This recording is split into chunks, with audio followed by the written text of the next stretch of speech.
Okay, I'm gonna review the first three books of Macross the First. This is actually a picture from inside the first book, which is why I'm using it. Um, it's um, it's basically a retelling of the original Macross by Mikimoto. Um, what so it's there's a lot of things that are different. Max isn't in a Valkyrie; he's in a Destroid. There's a few other things that are different about it. Exodora and Britai are from like the artworks of the movies, but Kamajin is kind of based on the TV series version, but it looks a little different. Lin Kaifun is quite a bit different. His position is different. He looks way different. Um, it's story wise, I think it's kind of interesting. There's a lot more interplay between Ichijo and Minmei. Um, there's a couple really silly scenes with Hayase in there that would be completely out of place in like any of the series. Um, but what something that bothers me about it, like the story, like if you just take it as like another kind of like just a retelling in a different way from Mikimoto's perspective, then that's fine. You can. It's kind of like thinking of the like the Macross 2 novelizations to Macross 2 kind of thing. But something that bothered me is that Mikimoto, until Macross the First, had always drawn by hand. And this is the first time, like he even admits, and the when you open up the cover, there's there's a message from Mikimoto with each book, and he admits that this was the first time he used CG to do to do a comic, and this is where I think Mikimoto's artwork starts to look kind of dry, and it doesn't look like him anymore.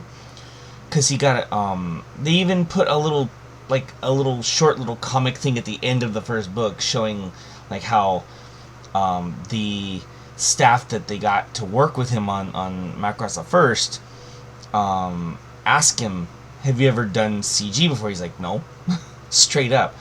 And I really think that this is where Mikimoto changed his art style, and because I haven't read anything previous to Macross the First and some of the other stuff that he's done outside of because I've seen all the other stuff like the new record of Lotus War stuff that he did after he took over for Izubuchi, and you know um, some of the other things he's done in the interim, but it always looks like Mikimoto, and this is where I think this is the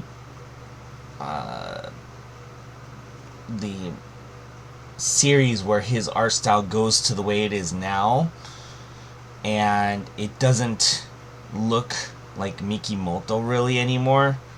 Like there's a couple scenes here and there in the comic that they kind of throw back to Mikimoto, but this is why I always complain about CG in in all this stuff now. They do it to cut costs or whatever, but if you read Macross the First and you've already seen the original Macross and you've seen Macross 2, you've seen Gundam 0080, which is Mikimoto as well. You've seen Megazone 23, Part 1, because Part 2 changed the art style, but except for Eve. Eve stayed with Mikimoto. Or that kind of stuff. And then you look at this, there's a sense of disappointment that you get. Now, as a Mikimoto fan, seeing his new style, I haven't been a fan of it for quite a while. and that's because of the CG element to it. And it's weird because when they did that, like Macross Delta live stream on GoiTube, they Mikimoto did these like shikishi things, and he hand drew them. He hand drew one for Hayami Show that was Max from Macross 7, and he also hand drew one that was for the show that had Mimi, Basara, Mirenu, and Ishtar, which had me going because, me and Ishtar. But his style now, even when he hand draws it, looks like this because of all the CG he's been doing. Like, he can't reproduce the stuff that he used to draw anymore. And that's really sad because I think I think there are very few Japanese artists, and this is going like strictly to comics and animated stuff, but there are very few that have like a standout style. Like, of course you have Tezuka Osamu. Tezuka Osamu's stuff is very, very unique. So, but he's like the father of modern Japanese animation. So we'll put him away for a second. But when it comes to stuff that looks original, I think it's Mikimoto. I think his stuff from Macross, his stuff from Megazone 23, his stuff from, like Orgus, 0080, Gundam 0080, right? That kind of artwork. And plus, he did a lot of the artwork for the Gundam novels at the time, back in the 80s. Like, the old Hot Toys Flash books are all Mikimoto old style artwork. Looks very much like 0080. It's really, really nice. The cover art is really, really nice on the old stuff, which are hard to find now because they made new ones using the new art style for the movie, and it's just awful. Then you have who else is pretty original? I think Takashi Rumiko, like stuff like Urusei Yatsura and Ranma and Inuyasha. Even though Inuyasha is more CG-ish, like you could still tell it's her style. Let's see, who else is there? Fujishima Kosuke, who did Ame Goddess. He's also done a lot of stuff for the Tales series. I know him for the Tales series because I played Tales of Fantasia before I ever bothered with, Ame Goddess. And he did what? The ones that he did the artwork for were like Tales of Fantasia, Tales of Symphonia. I think also he did Tales of Legendia. Let's see, I think he did Tales of the Abyss. I think. Because I always get I always forget which ones he exactly did because I stopped playing them after Abyss. And then, of course, Inomata Mutsumi has a very unique style as well. Which you can tell, it's like Tales of Destiny, Tales of Destiny 2, Tales of Eternia, Tales of Rebirth. If you look at, like I've done the art book, the Eternia Destiny 2 art book that I have. I did a video on that showing it off. And also he did the basic art, like the base designs for stuff in Cyber Formula GPX, which is another interesting series because Kawamori Shoji, this was before he went back to doing Macross, and he wanted to do race cars, and he did all of the race car designs for Cyber Formula. And then you had Inomata Mutsumi doing all the character designs, and you had, Hayami Sho is the voice of Knight Shumaha, and also the narration for the TV series was all Hayami Sho, Max. You had you had the girl. I always forget her name. Is it Asuka? I think. It's been a while since I watched Cyber Formula. The the girl that's always with Hayato in the first series, they end up getting married later. Her voice actress is the voice actress of Sailor Moon. You know, it's a really different series. It's really unique because all these like amazing people all just clamored together into one big show. Um, then you have Izubuchi Yutaka, who changed the world of fantasy around the world, not only within Japan, but you know the design of didnt was with the long ears and not the short ears, is now the standard of what an elf looks like, compared to the old D&D books where they had short pointy ears and were very, very different. Izubuchi is very, very unique in his art style as well, although he does a lot of mecha designs as well, so you know, but he's, you know, his influence is much stronger with, you know, character designs because of Record of Lodoss War. You know, those kinds of people, you can tell their art style just by looking at it.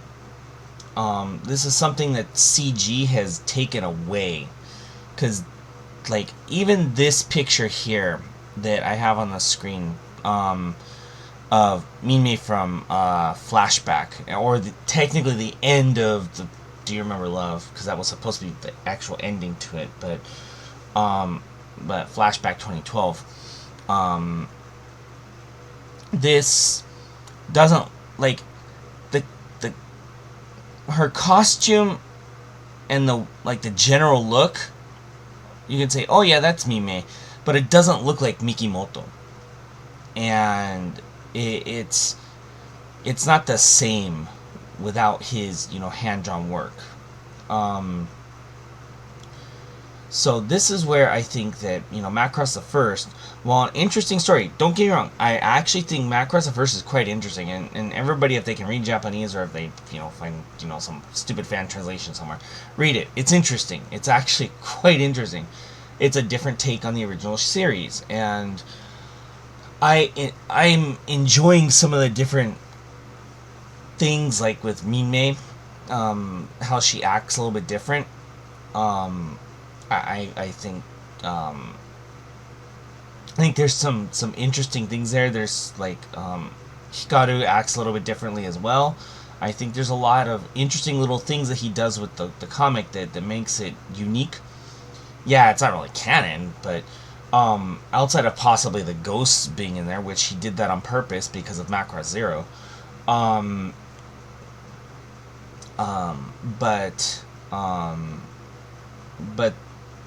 like it's different, and I think it's something fresh. I think it's the story itself is original, and it's you know, I think if he just redrew the entire, you know, like movie version into a comic, people wouldn't be very happy, or yeah, they wouldn't be very happy about it. So I think that adding a few little things here and there was quite interesting. Kawamori actually designed an entire new VF1J, called the VF1J Kai, I think it is, for the novel, or not for novel, for the comic, which is interesting. It looks kind of cool, actually. I kind of like it, but definitely the art style, if you're a massive Mikimoto fan like I am, I'm not a big fan of the artwork, because it's, you know, he outright admits that it's the first time he did CG instead of, you know, hand drawing everything, and I'm not too into it. And I think that like if you compared it to something like Macross 7 Trash, which is a side story to Macross 7. It's a comic that takes place during the TV series. Macross 7 Trash is really, really, really good. And Mikimoto's old art style is in there. It's just absolutely amazing. I have the 4-book version versus the old one, which is like 8 or something like that. I want the old version. But the I think from an artistic perspective, Macross 7 Trash is way, way, way better than Macross the First. But I will say, and I'm not dumping on the story because I've said it multiple times already. I think the story is really interesting. It's different. And